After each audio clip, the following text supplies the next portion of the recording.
На индексацию страховых пенсий в России в 2025 году направят более 700 миллиардов рублей. Проектом федерального бюджета на 2025-2027 годы на выплату страховых пенсий предусмотрено в 2025 году порядка 11 триллионов рублей, в том числе более 700 миллиардов рублей на их индексацию. При этом у правительства есть право провести дополнительную индексацию страховых пенсий в случае, если инфляция будет выше. С 1 января 2025 года пенсии работающим и неработающим пенсионерам будут проиндексированы на уровень инфляции 7,3%.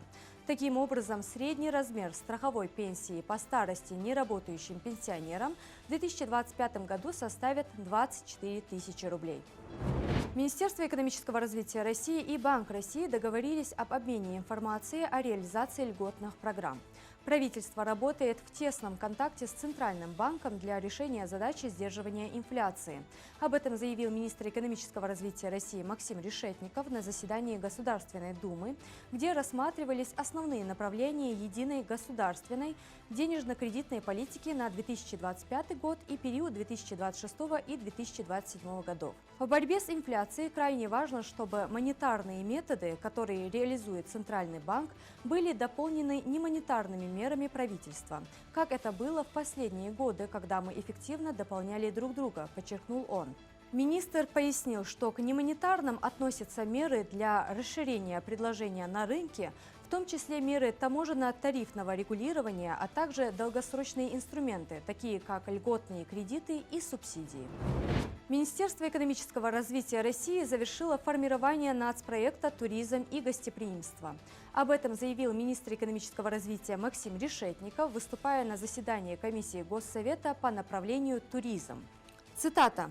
«Завершаем сборку нацпроекта по туризму. В ближайшее время ожидаем проведения проектного комитета.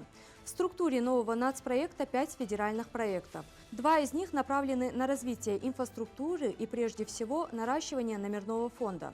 Чтобы достичь цель 140 миллионов поездок, предстоит нарастить номерной фонд минимум на 200 тысяч номеров. Для этого в новом национальном проекте удалось сохранить меры поддержки, которые были востребованы.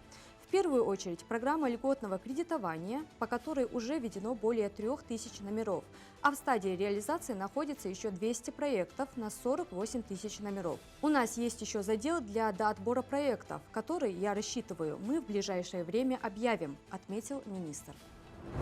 25 ноября завершится регистрация участников на форум «Производительность труда и наставничества-2024».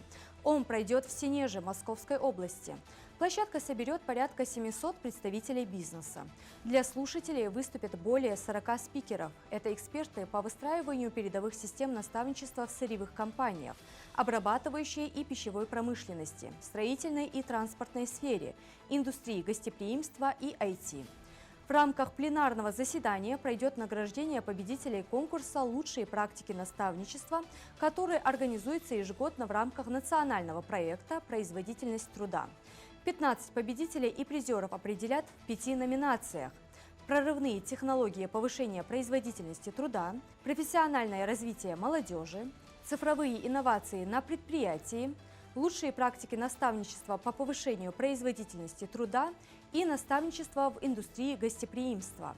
Форум «Производительность труда и наставничества» организует Минэкономразвития России совместно с правительством Московской области. Завершаем наш выпуск экономических новостей информацией о курсе валют на сегодня.